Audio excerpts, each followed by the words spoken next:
Hello, everybody. This is A.G. Marie. You are tuned into another episode of Emma's Treasure Chest. I'm very relaxed right now, if you can't tell by my voice. As you can see, there's also no video for this. And the reason for that, there's various reasons, but the most important reason is this is how I feel comfortable. This episode was supposed to be out a long time ago, or this upload a couple of weeks ago, but I'll be honest, I've been a little fearful of posting and talking about this, and I've had other things going on, but I found a moment of peace where I think I can finally post it, and this is how I choose to do it. I'm at home right now, obviously. Got me a cup of coffee. I really usually don't drink coffee, but I'm sitting here drinking it, taking sips from my Ann Tainter mug. And before I started recording, I was drinking with my ancestors and talking with them, having a little chat, listening, feeling. I try to put out coffee for them every morning, and today I decided to have some with them. So today, in this upload, I've hinted and mentioned this several times before, and I'm finally about to talk about it. In the last couple of videos I've recorded, last few, over the last year or so, I've mentioned how my spirituality and my spiritual practices have influenced my vintage love, vintage inspiration, how I express or how I design my world and create my world, the clothing, the styles that I'm interested in, the foods that I eat, the way that I cook, when I cook, how I cook, how I've decorated my home a little tiny bit. That's more like, what can I afford right now, and I buy it, or what am I interested in? My room, my house is like a mod podge of decor styles, but let's just go ahead and talk about it. So my spiritual and my religious interests and practice, I don't want to say that I am a practitioner of hoodoo. And the reason that I don't say that is because I do believe that with practicing any religion, any spiritual practice, religious practice, belief, you do need some guidance. It could be through a preacher, a pastor, a minister, an elder, like figuratively, or like somebody who's actually older than you, or somebody who's more experienced than you. They don't necessarily have to be older. I do think that in African American and African traditional diasporic, if that's the word, practices, you do need somebody to guide you through it. Most of them require initiation ceremony. I haven't done any of those things. I have select people that I follow on social media, and as far as having personal, person-to-person, face-to-face relationships with people, I don't have that, but I do have memories and stories from my family. I am fortunate enough to have known my great-grandmothers, not my great-grandfathers, so most of them. My dad's maternal grandmother and my mom's maternal grandmother. They both passed away when I was 8 years old, so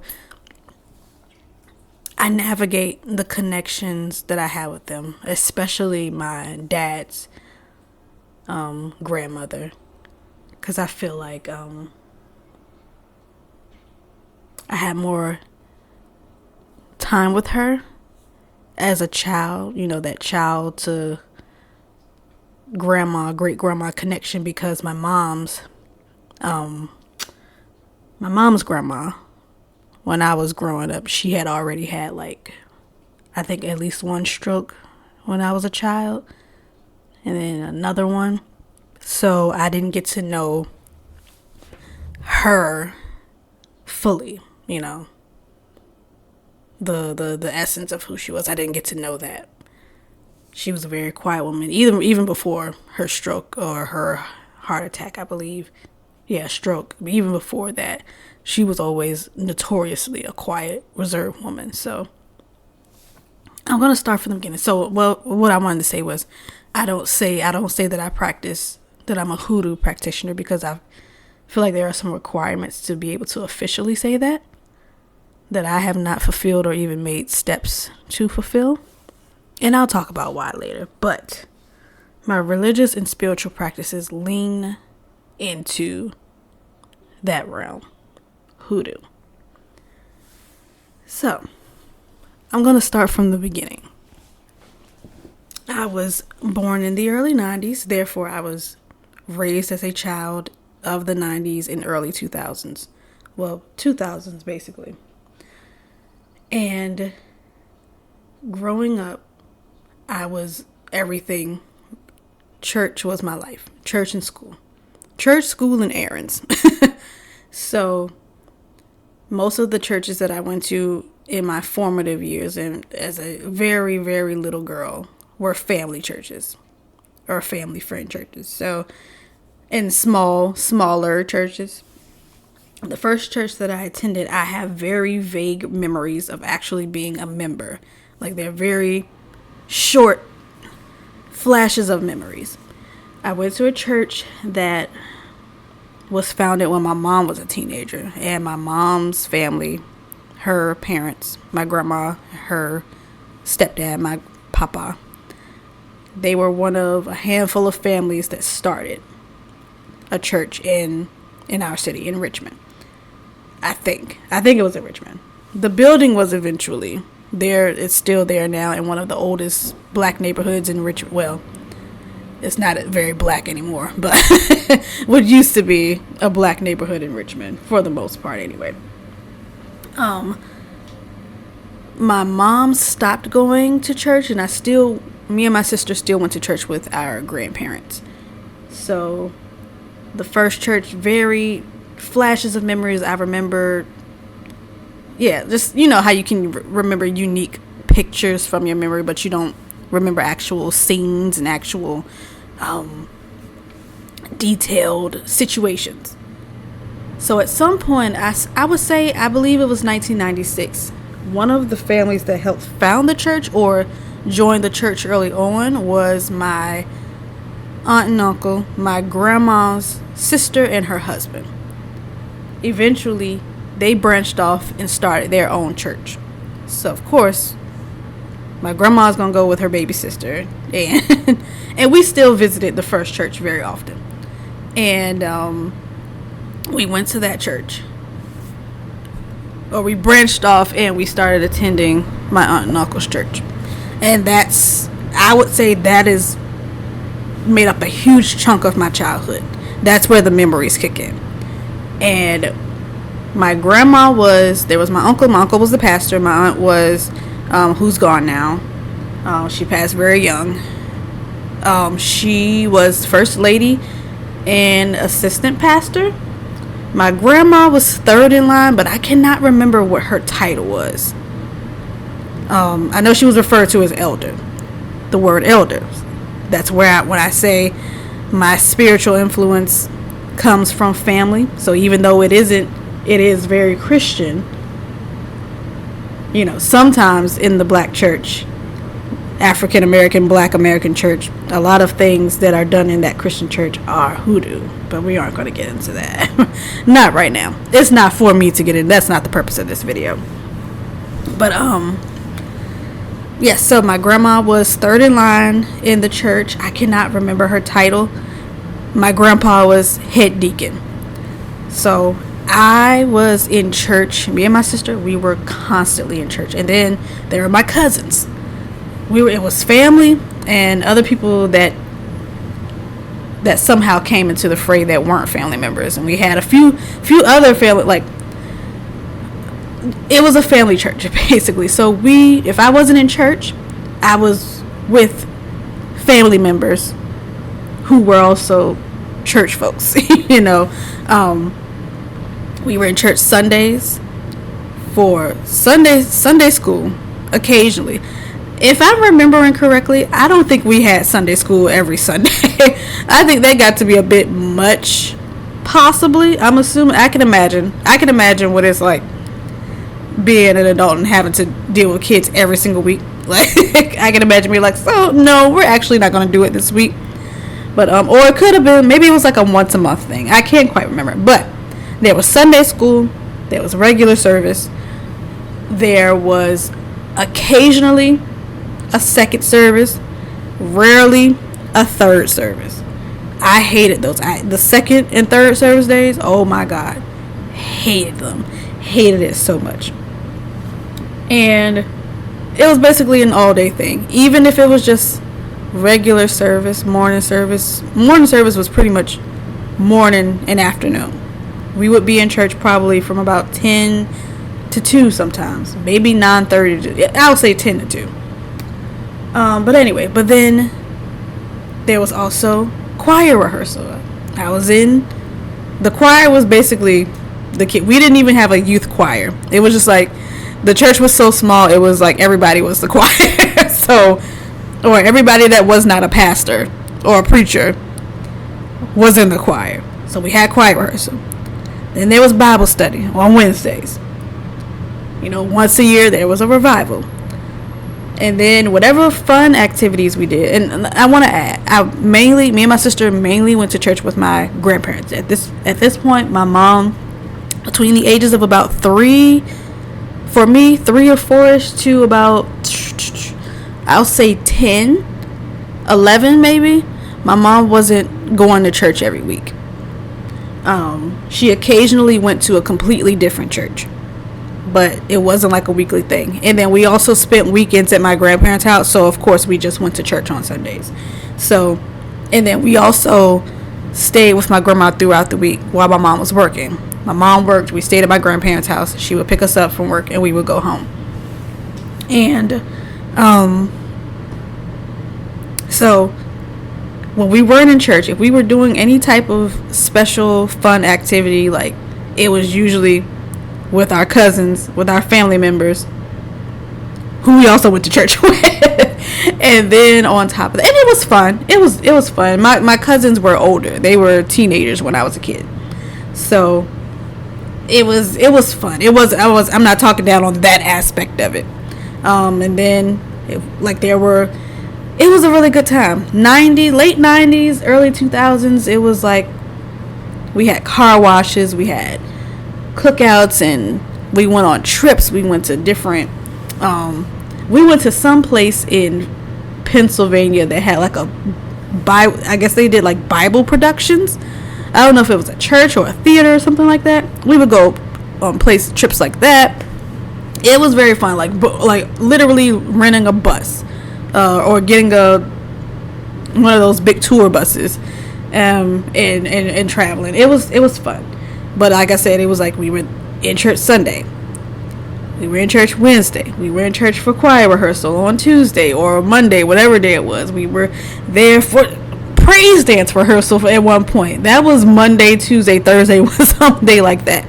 Sometimes we would be in church on Saturday for some reason. Usually for like the little extracurricular things. So that was my life.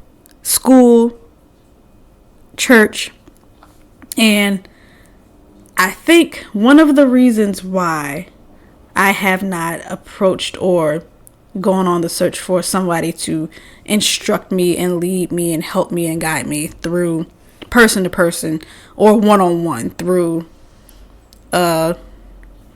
traditional practice and African American or African Black American traditional practice, medicine, religion.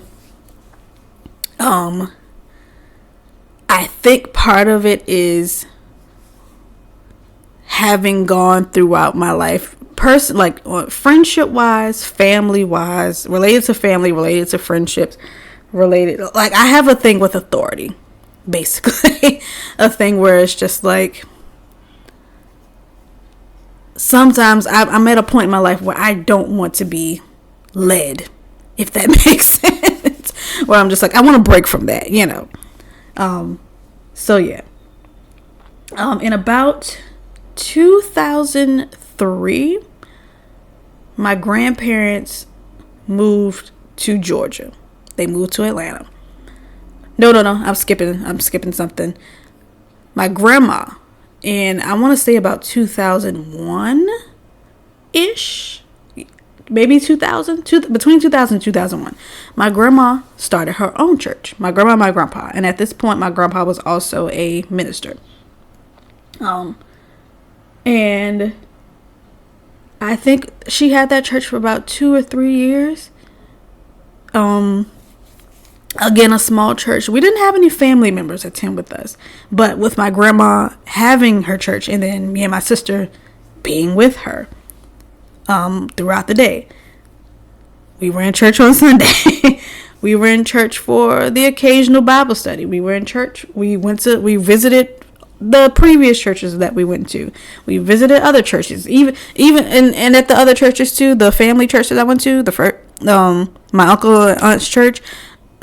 We often visited other churches, which was always quite the experience. But so now imagine being the grandchild of a pastor and a co-pastor. So even when church wasn't going on, we were with my grandma at her church building while she was doing administrative stuff, and we were helping her with that sometimes, or sometimes we were just chilling, sometimes we were just doing our homework. And so fast forward to 2003, my grandparents decided to move and take their ministry to Georgia, and they lived there for about 10 years, almost 10 years. And when they left, of course, I'm like 10, 11 years old. Sad that my grandparents are leaving, but I'm also just like, now we get a break from church. Nope, that's not what happened. My mom decided that now she was going to go ahead and join the church that she visited every once in a while throughout our childhood. Excuse me. She decided, I'm going to be a member now. So now we were doing this, and we were going to church again. Sundays. It was mainly a Sunday thing, which was fine. But then when we got a little bit older, my sister left home. My sister left home when I was about 13. She would have been 18. Yeah, that sounds about right. 13, 14. Me 13, 14. Her 18, 19ish. Yeah, my sister was gone. Like, as soon as she hit 18, 19, she was out of here. Then got a little bit, I'll say when I was in high school, pretty much, I got involved in choir in high school. This is low key, like a little confessional type of thing. Got involved in choir and at school. And my mom decided, well, since you're in choir at school, I think you should join the choir at the church. And I'm just like, oh my God. And I think I was in choir for a year, at the church choir. And there was a reason why that only lasted a year. That involved something where my mom got pissed off about something, and she was just like, you're not doing this anymore. But anyway, so then now it's like, I'm at church on Sunday. I'm in choir rehearsal on Monday. Now I'm attending Bible study on Wednesday. And then they, like, the church that my mom is still a member of this church. I don't go anymore, of course. But there was a service, a Bible study on Wednesday. And then there was like a different type of Bible study or service on Fridays. So it was like, now I'm in church Sunday, Monday, Wednesday, Friday. And then when it was youth choir Sunday or youth Sunday, that meant, and this church had 3 services. So this meant that I was singing in the choir for 3 services in church all day long. So fast forward to college. I'm gonna be honest with y'all. I tried to be involved in church stuff, like watching sermons on YouTube, and I joined one Bible club that I left like after like a month or so because one of the head member of the leader of that, a college kid herself, she was a little off, so I was just like, I'm not feeling this. After that, y'all, everything is a blur. I don't know what in the world I did around this time when I was in college. I think I was so focused on like writing, like discovering my interest like in Black Hollywood and Hollywood, old Hollywood music, and I was more so into that. If anything, that kind of became my religion, honestly, like writing.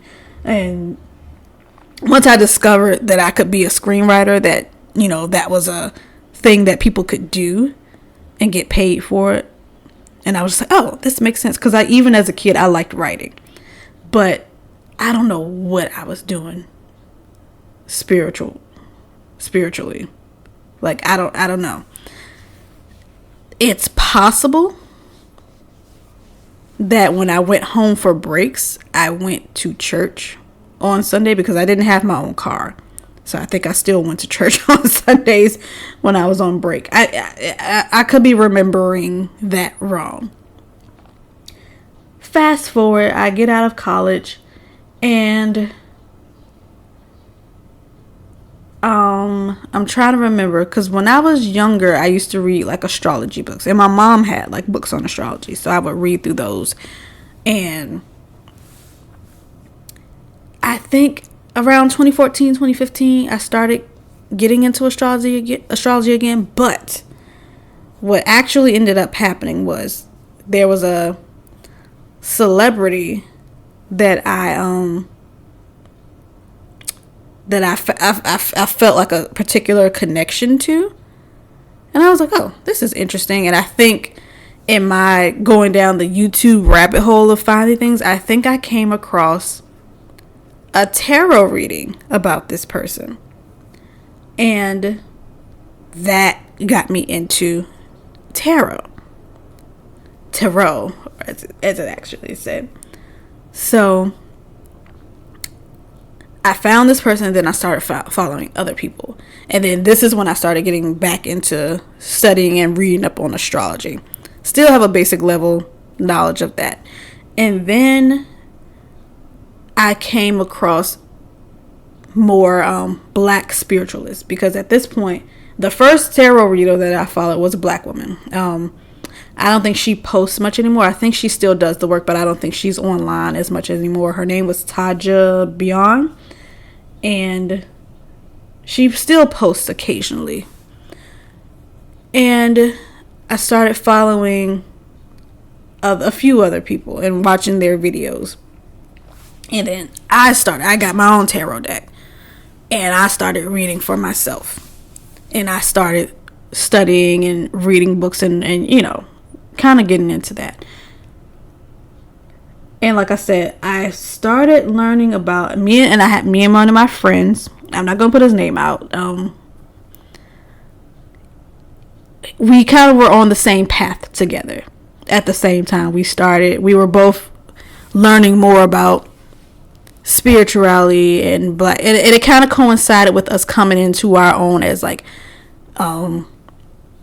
as young Black people, like young, you know how as a Black kid you go through that phase where you start learning more about your history and being like and connecting history to the present, and low-key becoming mini Malcolm X's and mini Angela Davis's. So we kind of ventured into that area. So with that, we this is how we came across learning about hoodoo and the voodoo and all the different spiritualities. The things that we were taught were like evil and negative and dark, or mostly dark or only dark, you know, things like that. We started learning more about it. So fast forward to about between 2016 2018, those years specifically, because this is when I started losing family members. I lost a few family members before that. Like I said, my aunt passed away very young. She passed in 2011. I had an uncle that passed. Like, I'm talking about people that I had relationships with. I had an uncle that passed in like September 2011, and then my aunt passed December of 2011. So that was a very like big loss. That was the first time that I experienced like, oh, this person that I've had conversations with, not somebody that I knew for like a little bit of time. These are people that I grew up with or who helped raise me. They're now gone. That's when I started experiencing that for the first time. And then fast forward to 2016, 2018. This is when I started losing grandparents. My mom's stepdad, Papa, who founded churches and attended church with my grandma, who I attended church with, he passed away first. And no, he passed in 2017. So 2017 is when he passed away. Fast forward to February of 2018. My mom's dad, her biological dad, passed away. So first, Papa was my mom's stepdad.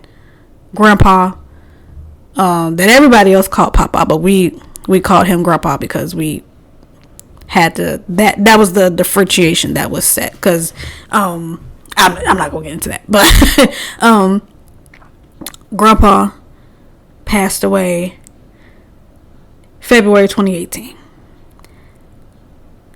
And I had an aunt who passed away January 2018. Matter of fact, she passed 2 days before my birthday. So, that was like a blow. And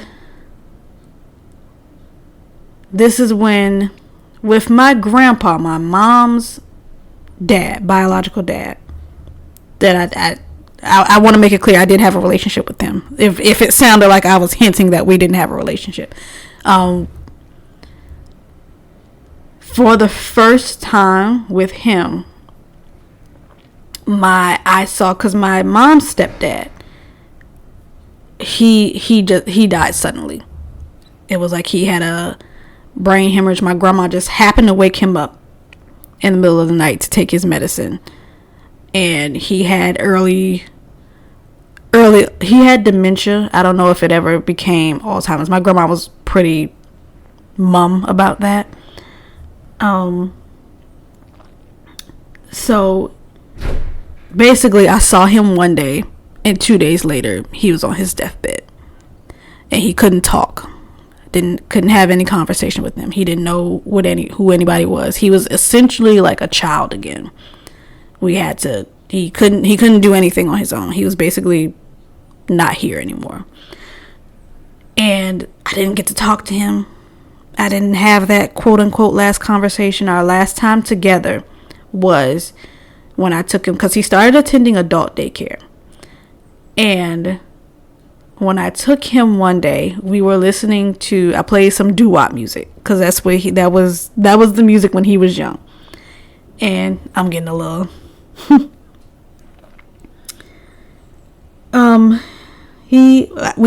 I play doo-wop music for him.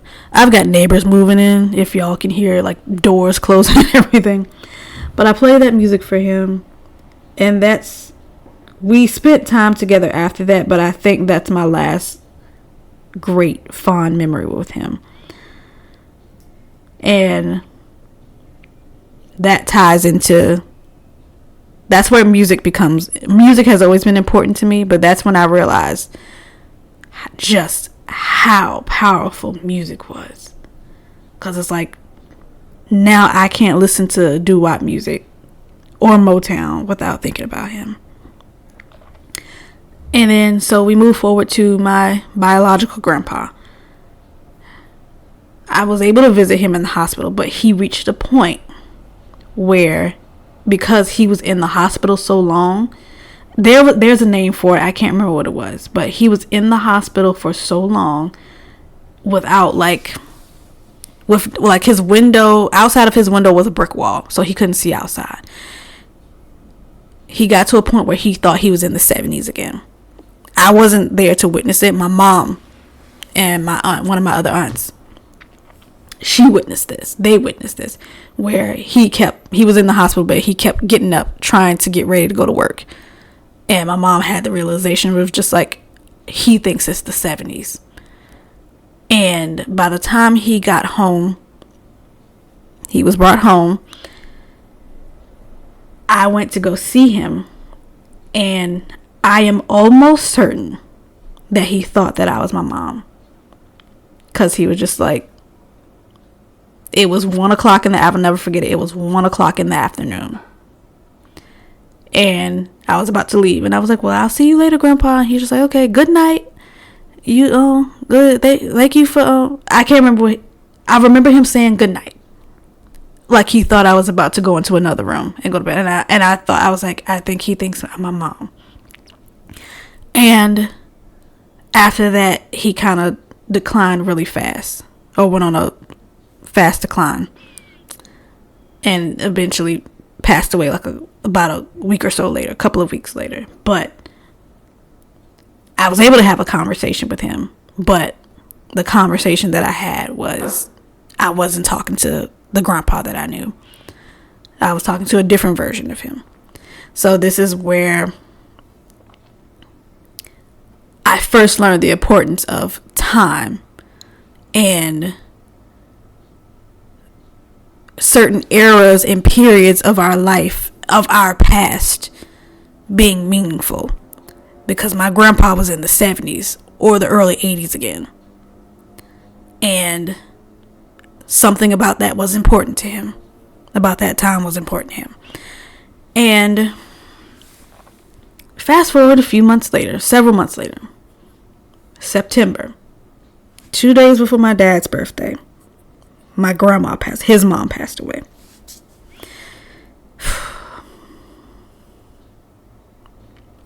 My grandma Emma. So that's who this vlog is named after. And I'm still gonna wait to tell y'all the meaning of the name.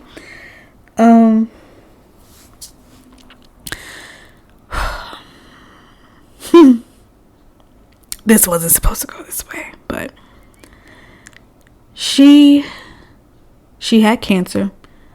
We knew that she did, but she didn't tell us. She never told us how serious it was or how serious it became. We knew that she was going to the doctors for treatment.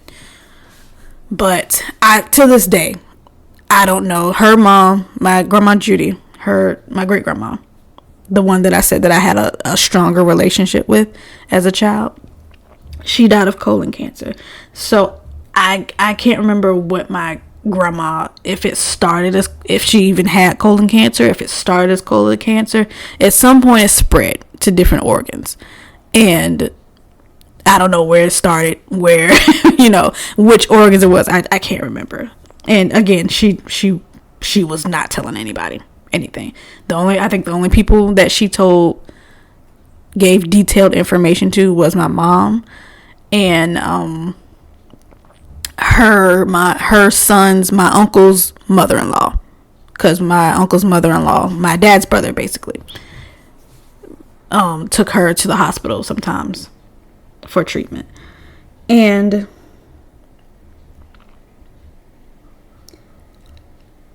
it was around this time, this is when I started following hoodoo practitioners, people who were studying and into African traditional religions, hoodoo, voodoo, all the practices that kind of descend from West Africa or come out of West Africa. I got to tell, even though she was asleep, I got to see her when she was taken to hospice. She wasn't really, she was awake, but she was tired. But I got to see her. I left work. I can't remember where I was working, but I went to the hospital and something told me, go to the hospital by yourself. And I went. And at this point, she wasn't awake. She was asleep. she wasn't waking up or anything.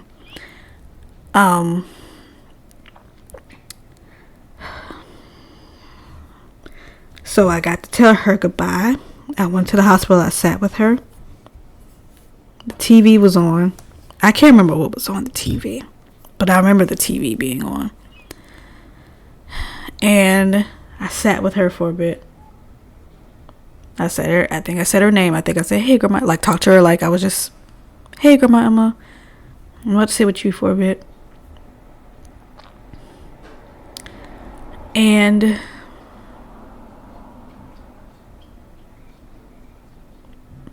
I think I sat with her for about 10 minutes, 10 or 15 minutes. It wasn't long. And when I got up, I told her goodbye. I was just like, because I knew, I was like, I'm not coming back here.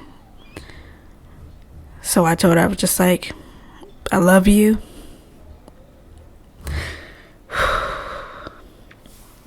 I told her goodbye. I told her goodbye, knowing that it would be the last. Knowing that it would be the last time I was going to say goodbye to her.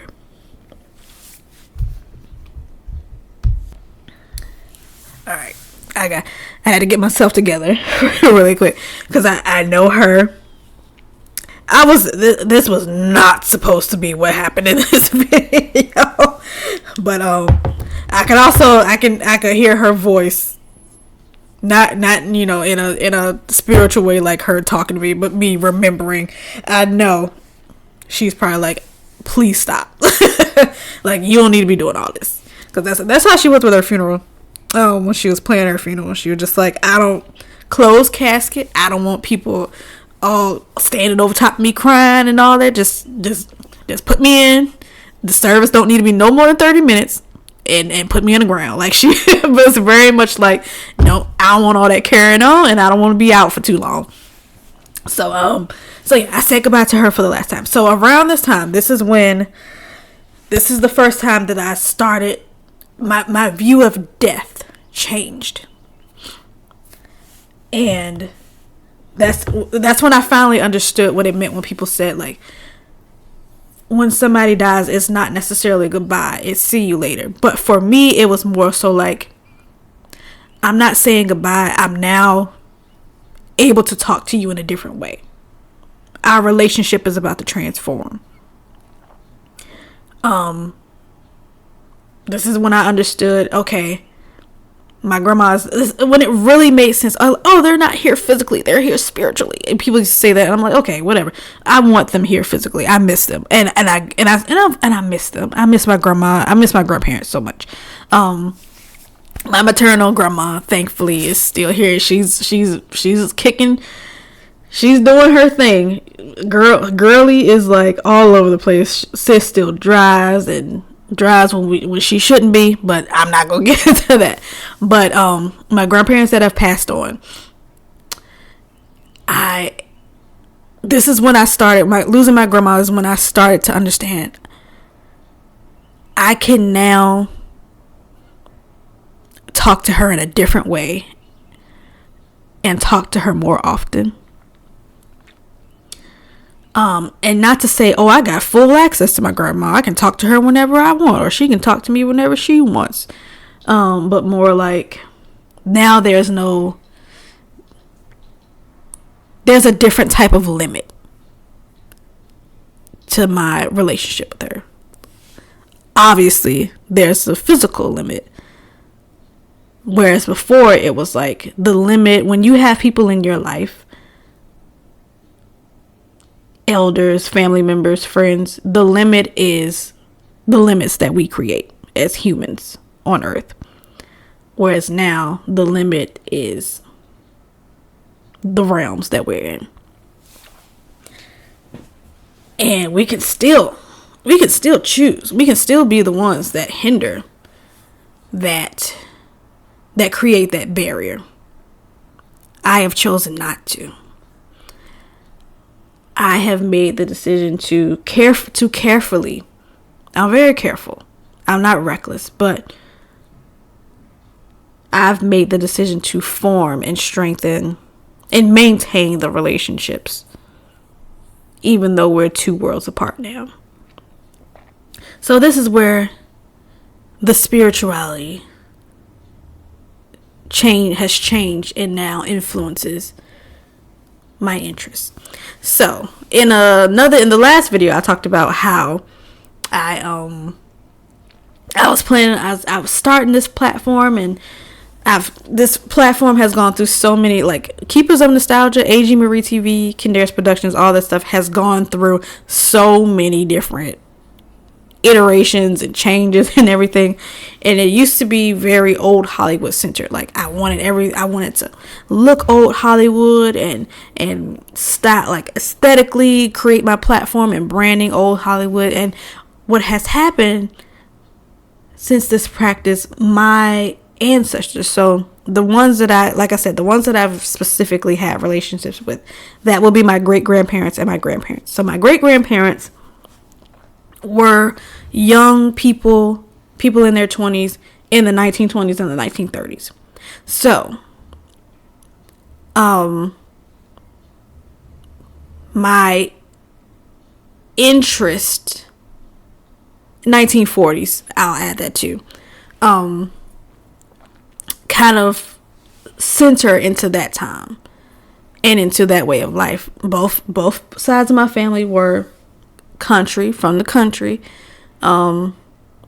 very rural, very hands-on with everything, do everything yourself, like most people back in those days. So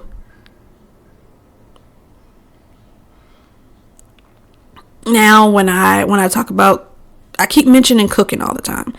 I was not somebody interested. My 20s, especially my early 20s, I couldn't care less. I'm not interested in being one of those. Especially I was in my super feminist mode. I was like, well, I'm intentionally not going to learn how to cook because I don't want it to be expected that I know how to cook because I'm a woman, you know. Now,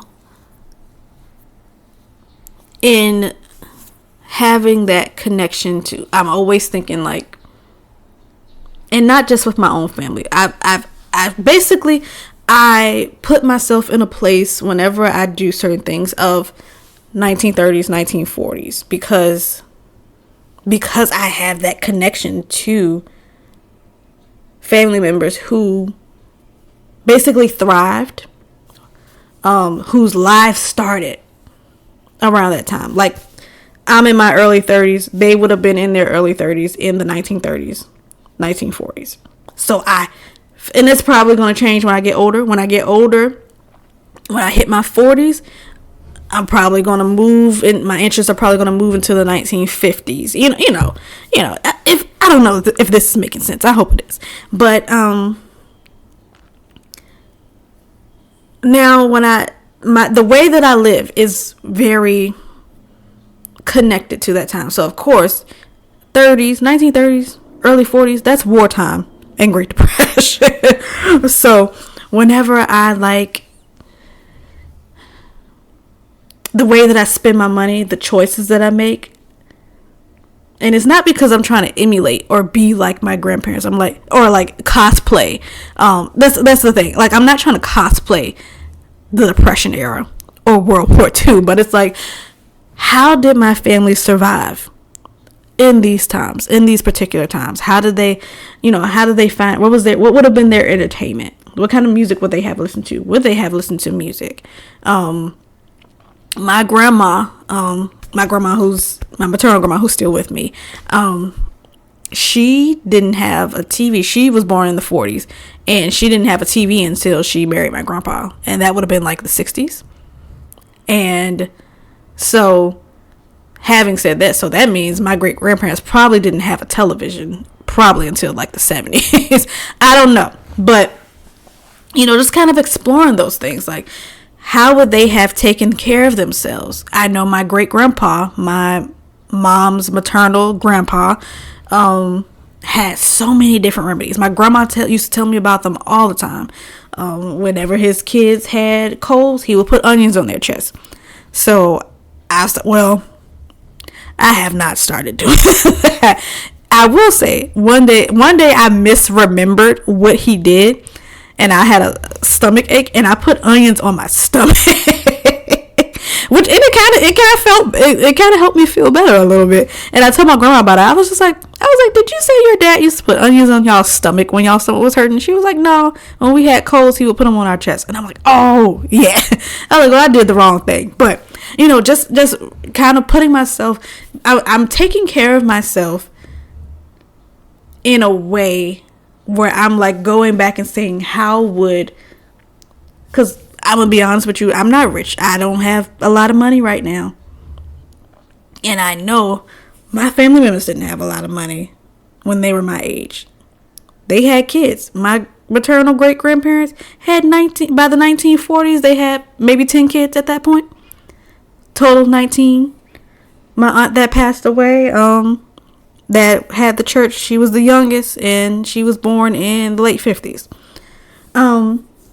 My paternal great grandparents had 4 kids, birthed over the span of the 1920s to the 40s, late 20s to the 40s. They were kind of stretched out. That's kind of how I am approaching life right now. How did my foremothers and fathers, my ancestors, survive the lowest of lows? How did they make something out of nothing, a lot out of a little? So that's how it influences how I eat. I don't order out that much anymore. Well, when I'm at work, I order out stuff. I order a lot, but I cook more than I order out. Where I used to be the delivery queen. I cook more often, because it's like stuff that's common sense. Like, hey, maybe you do save a little bit of money when you cook stuff. But now being in a mirrored state with my ancestors, even though they're not here physically, I still have a lot that I can learn from them. So, like I said, the clothes that I wear, that's kind of when I get into like, I'm emulating what they would have worn in the 1930s and 1940s, and that's just like personal style. But I'm now at a point where I'm just like, the reason that I'm not buying as many clothes anymore is because now I'm interested in making my own clothes. And my maternal side, my grandma is a seamstress. Her mother, I believe, made a lot of clothes. They had my grandma and her sisters had their own seamstress shop or sewing shop, clothing shop. And they stylish women. Everybody stylish, very stylish. So there's that influence there. When you find that connection with, if you have the privilege of knowing your biological family, because some people are adopted, or some people just don't have relationships with their family members, their blood relatives. Finding that, navigating life through that connection while holding on to that connection, it's really changed things for me. The way that I think, the way I pursue my art, I guess you could say. And then there are some things where I'm just like, I probably wouldn't have done that. And not even, stuff that like my family would have done. Like reading about other people of that time, how, or just certain ideologies that last today, like especially when it comes to like working and politics and generational conversations and discussions and points of view. That more so particularly, like the changes in how generations behave and how they think. Oh, this generation doesn't do that, and they don't do this, they do this, and all that. Like all of that stuff that I think my ancestors would have agreed with. I'll fully just be like, no, that's not for me. I don't agree with that. Like I'm definitely not that person that thinks I'm not gonna get to that, but I'm not gonna hold y'all long. This is longer than what it was supposed to be, but so just so you know, that's how it goes here.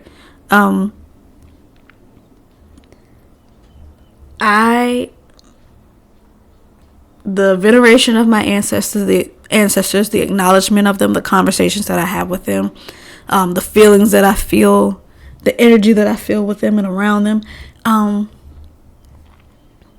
it influences a lot. And it has affected the way I spend my money, my interest, the music that I listen to. I still listen to all kinds of music, but it's influenced the type of music that I explore. I'm always just trying to find new artists from the 1930s because I want to play that music for them. Music from the 1940s. I want to play that music for them. And I fill my home with that energy. Because that's what it all comes down to. Like, what makes you feel like home? What feels like home to me? And listening to them, researching them, hearing stories about them, knowing what they liked, knowing what they did and what they enjoyed that was passed on to me. Like that love of music, I used to play instruments when I was a kid. I don't anymore. Come to find out, my great grandpa played instruments. He had a guitar. He played his own little guitar. Well, not little guitar. I don't know. He played his own guitar. He had a guitar and he played it. It makes sense. It you know. I guess I can end this by saying my ancestors feel like home, and my vintage love. The love is cultivated. I still have a love. Don't get me wrong. I still love old Hollywood. I still love that old Hollywood glam. But New Kent County in Virginia, Sandston, Henrico, Richmond, Jackson Ward, that feels like home. And I but I push every day to make my home feel like that. To have that feeling, to capture that feeling. And that's how my spiritual practices and my religious beliefs have influenced my vintage love. So thank you. If you're still listening to this, thank you so much for doing that. And I'll catch y'all in another episode.